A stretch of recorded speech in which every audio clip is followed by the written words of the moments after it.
Hey guys, welcome back to this channel. In this video I'll be showing you guys how you can extend the duration of your videos in CapCut PC.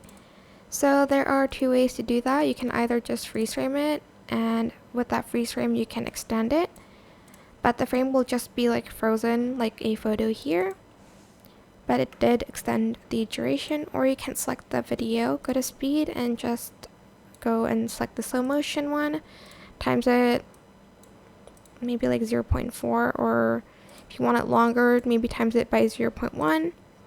Make sure you enable optical flow. It's going to take a few minutes depending on how long your video is, but as you can see, it extended the duration to almost 2 minutes when the video is just 12 seconds.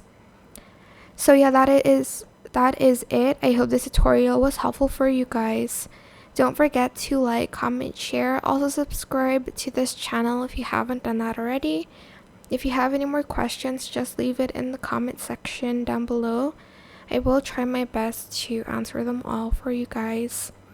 And if you found this video helpful, please click the thanks button above the description box down below. I'll just wait for this to finish loading. Here I'll show you. This is the slow motion. It's very slow. Thank you so much for watching this video. Bye.